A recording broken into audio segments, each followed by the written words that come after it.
tardes. Iniciamos aquí la información en este miércoles 17 de junio. Un duro golpe a los choneros se dio en Colombia con la detención de Javier Macías Villamar, alias Javi. Es el hermano de alias Fito y será extraditado a Ecuador. Recuerde que puede seguir nuestro noticiero también en Ecuavisa Play y en ecuavisa.com. Aquí empezamos.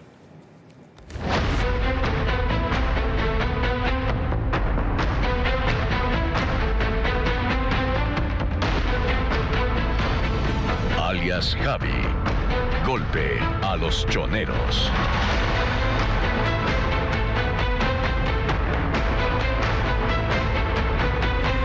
Javier Macías Villamar, alias Javi, hermano de Adolfo Macías, alias Fito, cabecilla de los choneros, fue capturado en Colombia. El bloque de seguridad lo identifica como sucesor del liderazgo de la estructura criminal tras la extradición de Fito a Estados Unidos.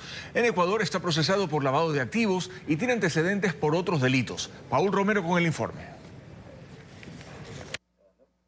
Son imágenes de la captura de Javier Macías Villamar, alias Javi, en Colombia, hermano de Adolfo Macías Villamar, alias Fito, tras 1 año 4 meses de investigaciones. Considerado objetivo de alto valor por el bloque de seguridad, tenía notificación roja de Interpol y era parte del programa de recompensas por el que se ofrecía $100,000 a cambio de información para su detención. El operativo se denominó Gran Fénix 33 y se realizó en coordinación con autoridades de Colombia. Según el ministro del Interior, John Reinberg, alias Javi residía en el vecino país con identificación falsa. Fue detenido una operación perfecta realizada gracias al Centro Nacional de Inteligencia, a Policía Nacional, a Fuerzas Armadas, un trabajo del bloque completo. Logramos esta captura importante y en las próximas horas esperemos ya tenerlo aquí en el Ecuador para que comience a pagar por todo el daño que ha hecho a los ecuatorianos.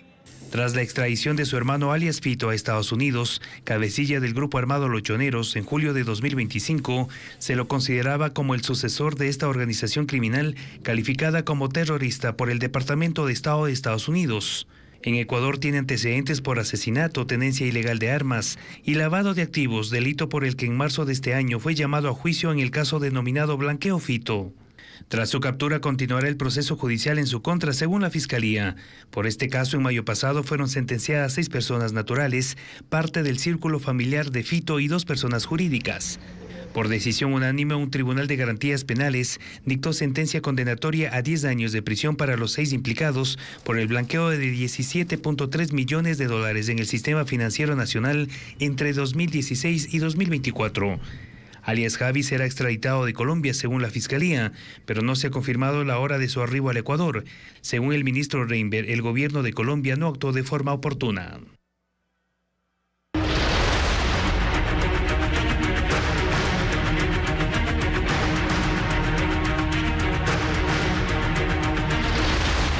Violencia.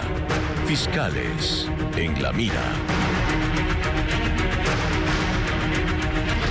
La organización internacional Human Rights Watch se pronunció sobre el asesinato de la fiscal de Manta, Alexandra Bravo. En un comunicado exigió al gobierno ecuatoriano una investigación rápida, imparcial sobre el caso y pidió seguridad y protección para los funcionarios judiciales.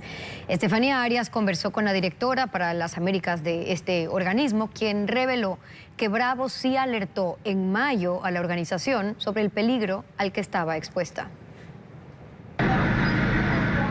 El asesinato de la fiscal de Manta, Alexandra Bravo, sigue generando reacciones, esta vez internacionales. La organización Human Rights Watch emitió un pronunciamiento sobre el caso, exigiendo al gobierno ecuatoriano una investigación rápida, independiente e imparcial. La directora para las Américas de este organismo, Juanita Gubertus, afirmó que esta muerte no es un hecho aislado. Quedamos inmediatamente consternados. Recientemente un investigador de Human Rights Watch había conversado con la fiscal Bravo en Manta y en ese momento la fiscal Bravo le dijo a nuestro investigador pues justamente el miedo que tenía, la dificultad de ser fiscal en un escenario como este, con tal presencia de criminalidad organizada, y ella específicamente dijo que el peligro estaba presente siempre. Bravo es la tercera fiscal asesinada en Manabí desde 2022 y a escala nacional se reportan 40 ataques contra operadores de justicia.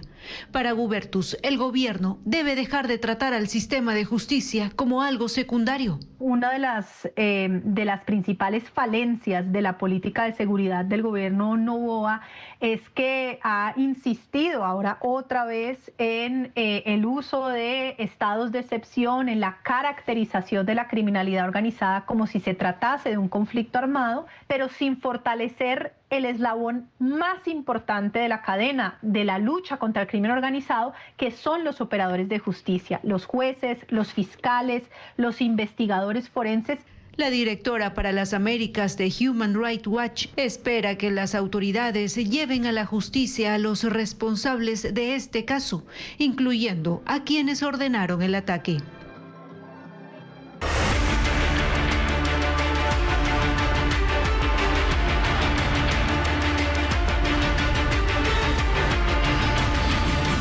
Progen. Luque bajo el reflector. La investigación del caso Progen suma nuevas diligencias. La Fiscalía convocó a 21 personas a rendir versión, entre ellas nuevamente al exministro de Energía Roberto Luque. Además, se incorporó documentación enviada desde Estados Unidos que busca rastrear el destino de los fondos transferidos por SELEC. El ministro de Transporte e Infraestructura, Roberto Luque, deberá ampliar su declaración el próximo 24 de junio de forma presencial, como parte de las nuevas diligencias ordenadas por la Fiscalía dentro del caso Progen. En total, 21 personas más han sido convocadas a rendir versión. La ampliación de la declaración de Luque no fue solicitada por la Fiscalía, sino por Daniel Suárez, técnico de SELEC y procesado en el caso.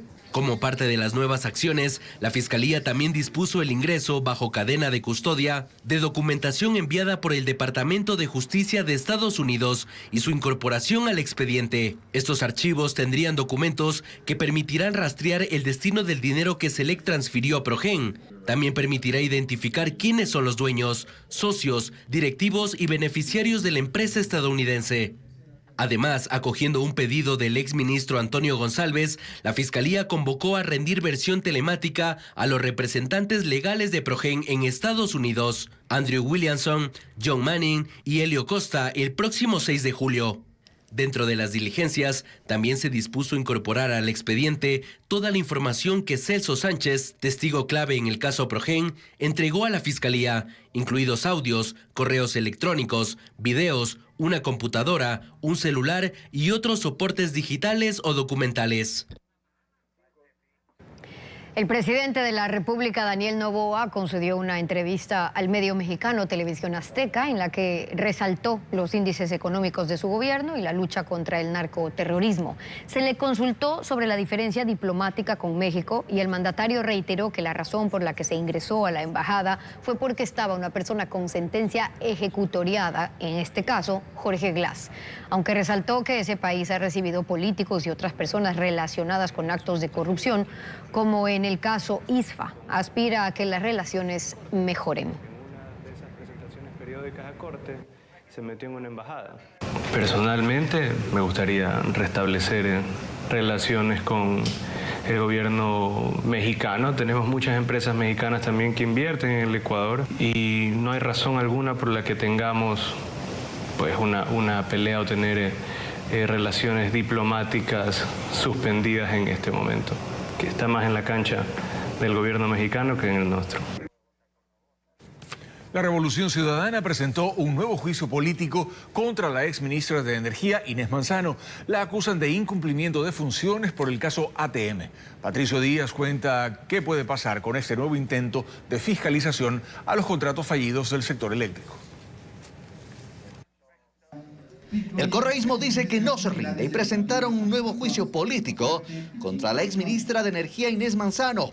La acusan de incumplimiento de funciones, pero ya no por el caso Progen, sino por ATM, otro contrato fallido por motores para generación termoeléctrica, donde también el Estado tuvo pérdidas. Incluso trajeron generadores con una potencia de 50 MHz y funciona el sistema interconectado con 60 MHz. Un perjuicio para el Estado que bordea los 70 millones de dólares y que de la misma manera no ha sido investigado ni ha sido procesado políticamente. A Blasco Luna y Lenín Barreto se sumó Mónica Palacios en la presentación del juicio. La petición pasa al Consejo de Administración Legislativa CAL de mayoría oficialista para que califique el cumplimiento de requisitos. Si lo hace, pasa a la Comisión de Fiscalización que deberá confirmar esa formalidad. Ahí es donde se quedó el otro juicio contra Manzano. Por el caso Progel, no hubo votos, quedó en el limbo y la oposición aún tiene esperanzas de que la nueva presidenta de la Asamblea, Michelle Mancheno, ponga a decisión del Pleno si continúa o no. La ley orgánica de la función legislativa en el que él dispone, no es opcional, dispone que si en las comisiones no se resuelve por el avance o el archivo de un pedido de juicio político, debe ser tratado en el Pleno de la Asamblea Nacional. Al presidente de la Comisión de Fiscalización, Ferdinand Álvarez, se le intentó consultar sobre el tema, pero prefirió no pronunciarse porque la rueda de prensa trataba sobre otros asuntos. El oficialismo ha insistido en que el caso Progel está siendo investigado por Fiscalía y dejan a esa institución la responsabilidad de aquello. En redes sociales se viralizó un video en el que se ve a estudiantes de una escuela jurando lealtad a Daniel Noboa y a la cabeza de la empresa Blackwater, Eric Prince. El Ministerio de Educación asegura que se trata de una campaña de desprestigio. Por la seguridad de nuestro presidente Daniel Noboa. Lo que circuló en redes sociales fue esto. Blackwater y su fundador, Eric Prince, para construir una patria más fuerte y segura. El video fue rápidamente replicado por cuentas como la del expresidente Rafael Correa o la de Luisa González y la de miles de personas más. Nadie entendía cómo se hacía un juramento semejante en una escuela. Un acto de manipulación política. Fue la ministra de Educación la que explicó lo ocurrido. Todo parte de una sucia estrategia de engaño que comienza con un email enviado a rectores y directores de algunas escuelas de Quito y Guayaquil, desde una cuenta falsa de Gmail que pretendía hacerse pasar como oficial de la Dirección de Formación Continua. No se sabe cuántas escuelas cayeron, pero al menos una sí. El video fue grabado en la Escuela de Educación Básica Los Almendros, ubicada al sur de Guayaquil, en donde hoy prefirieron no hablar públicamente sobre el tema. ¿Quieren saber era cuándo recibieron los correos y cuándo se hizo el juramento? Eso ya están en el distrito y todo eso. Gracias, pero no, ahorita no está nadie para que lo atienda. La ministra también dio a conocer que en los correos se enviaron imágenes adjuntas para usarlas como afiches de pared. Por ahora lo que se sabe es que el tema está siendo investigado, pero aún no se conoce de dónde salió el ataque, ni sobre quién o quiénes recae la responsabilidad. El movimiento Reto confirmó que su candidato a la alcaldía de Guayaquil será Aquiles Álvarez y la Revolución Ciudadana ratificó su respaldo a esa postulación. Sin embargo, la consejera electoral Elena Nájera explicó en Contacto Directo que mientras el funcionario continúe preso no podrá inscribirse para las elecciones seccionales. Informa Adriana Bermeo. Aquiles Álvarez no podrá ser candidato a la alcaldía de Guayaquil en las elecciones seccionales de noviembre próximo, al menos no mientras siga en la cárcel. Así lo explicó Elena Nájera, vocal del Consejo Nacional Electoral, en el espacio de entrevistas de Contacto Directo. Tiene que aceptar su candidatura de forma presencial. Entonces, si está en una cárcel de máxima seguridad, no creo que pueda asistir. El movimiento Reto había insistido en que Aquiles Álvarez será su candidato a la alcaldía de Guayaquil y la Revolución Ciudadana ratificó su respaldo. En medio de la polémica, Raúl Chávez, asambleísta y presidente de Reto, dijo que nada está dicho hasta que se cumplan los plazos en el cronograma electoral. La consejera Nájera, ella se está refiriendo al día de hoy, 17 de junio, en este momento. Y obviamente ella está hablando de la ley, pero recordemos que las inscripciones son hasta el 17 de agosto. Pero lo que sí quiero dejar absolutamente marcado y claro en la entrevista, y que la ciudadanía por supuesto escuche, es que nuestro candidato para la reelección a la alcaldía de Guayaquil se llama Aquiles Álvarez. En todo caso, el vocero de Reto dice trabajar en varios escenarios. Hay muchas acciones que todavía no se han presentado, que no se han realizado, pero que por supuesto las tenemos planificadas en el tiempo. Aquiles Álvarez no tiene una sentencia condenatoria ejecutoriada y enfrenta prisión preventiva en la cárcel del Encuentro en Santa Elena por los casos AAA y Grillete.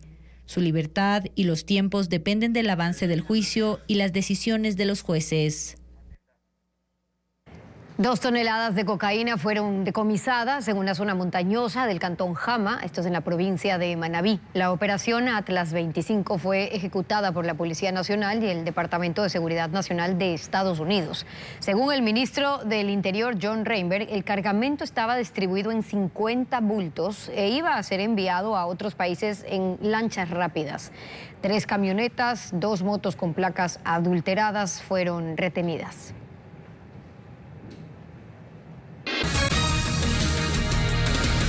Inició la transición en la alcaldía de Cuenca, pero no de la forma esperada. Aunque Marisol Peñalosa ya fue reconocida como alcaldesa subrogante tras la salida temporal de Cristian Zamora, este miércoles nadie lograba explicar dónde se encontraba la funcionaria llamada a dirigir el municipio durante los próximos 6 meses. Johnny Guambaña nos amplía.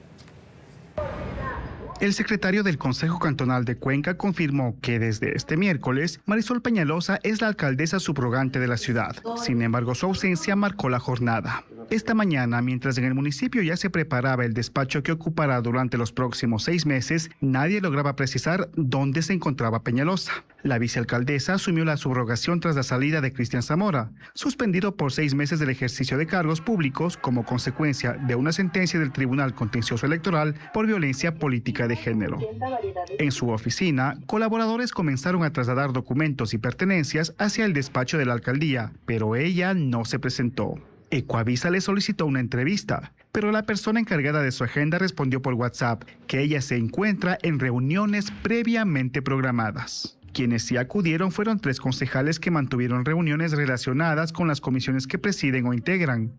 Los ediles afirmaron que están a la espera de una convocatoria a sesión de consejo, pues consideran necesario que el organismo conozca oficialmente la situación jurídica de Zamora y deje constancia administrativa de la transición de mando. Paul Pañi, concejal rural, señaló además que aún existen dudas jurídicas sobre el proceso de subrogación. Entre ellas, si debe designarse a una vicealcaldía subrogante mientras Peñalosa ejerza la alcaldía, y si es necesario consultar estos aspectos a la Procuraduría General del Estado. Los 6 meses pasan rápido y por lo tanto no hay que perder el tiempo. La transición de mando ya está en marcha, pero varias de las reglas que regirán esta nueva etapa en el municipio de Cuenca todavía siguen pendientes.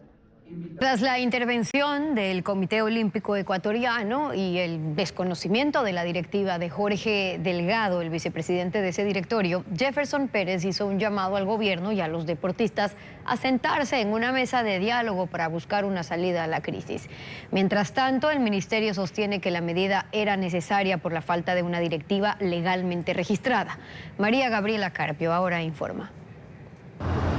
La intervención al Comité Olímpico Ecuatoriano ya tiene respuesta desde el lado del directorio que no fue inscrito. En entrevista con Contacto Directo, el campeón olímpico Jefferson Pérez, vicepresidente de esa lista, cuestionó la medida y pidió que la discusión no se quede en los cargos. Él justificó las razones. En este momento, la necesidad fundamental que están en otros países como Brasil, Colombia, Estados Unidos, Inglaterra, es sentarse a planificar no solo los Juegos Olímpicos del 2028, sino planificar los Juegos Olímpicos del 2032. Sostuvo que el Comité Olímpico Internacional sí reconoce al directorio del ex nadador Jorge Delgado y que incluso han sido invitados a competencias internacionales como los Juegos Olímpicos de Invierno en Milán. Sin embargo, el viceministro del Deporte, Roberto Ibáñez, precisa lo contrario, que no tenían directorio legalmente registrado y que el problema no es de voluntad política, sino de impedimentos legales. Hoy nos impide registrarlos o entregarles recursos 2 sentencias. Comité Olímpico. Poco a poco se va pagando porque no puede ejecutar absolutamente nada.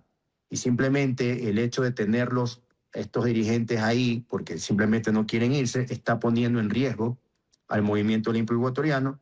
Se decidió intervenir. Hasta ahora, más de 20 federaciones han respaldado públicamente la intervención. Sin embargo, la discusión no se queda solo entre dirigentes. Aunque el COE no prepara directamente a los atletas, sí gestiona recursos para viajes y eventos del ciclo olímpico. Por eso mismo, Pérez hizo una invitación al diálogo a la ministra de Educación, al viceministro, las federaciones y los deportistas. No tengo ningún problema el día de mañana dar un paso al costado. Si eso va a coincidir con mejorar las condiciones estructurales del país. Amigos, adelante, háganlo.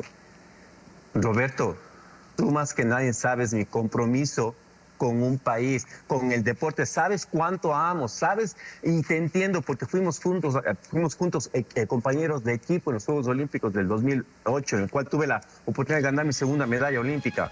Pero Roberto, trabajemos juntos. Ante ese llamado, Ibáñez dijo a Televistazo que las puertas del diálogo están abiertas. Producciones de Suiza, México, Estados Unidos, Italia y otros países son parte de la programación de la 24ª edición del festival Fragmentos de Junio en Guayaquil y que está dedicado a la danza contemporánea. Diana León conversó con el director del festival, Jorge Parra. Con una programación que convoca a bailarines de 10 países, la 24ª edición del festival Fragmentos de Junio se presenta hasta el sábado 20 en el Teatro Son Escena, ubicado en la calle Panamá de Guayaquil. Esta vez, el encuentro de danza contemporánea propone un enfoque diferente. Ahora, esta edición de Fragmentos de Junio está específicamente dedicada a la producción audiovisual desde la danza. Así, el escenario teatral se transforma durante 4 días en una sala de cine, donde 100 personas por función disfrutarán de películas, documentales y cortos. Entre los títulos ecuatorianos destaca el largometraje La danza del niño maestro, dirigido por Mauricio Cóndor, que se presenta como homenaje al fallecido bailarín y pionero de la danza contemporánea en el país, Clever Viera. A diferencia del espectáculo en vivo, la edición que se genera en las películas hace que sea un trabajo que conecta mucho con los criterios audiovisuales contemporáneos, modernos, del público actual, del público joven que está acostumbrado a una memoria de actividad rápida. Hay productos que están hechos solamente con el celular, hay otros que están hechos con cámaras desde el cine. Las funciones empiezan a las 7 de la noche, la entrada es gratuita.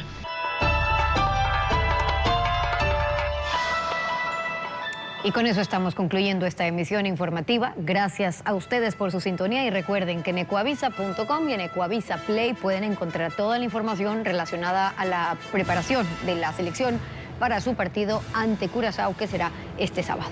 Así es, y no olviden que en nuestras cuentas en redes sociales las noticias se actualizan a toda hora. Televistazo vuelve a las 7 de la noche. Que tengan todos una muy buena tarde.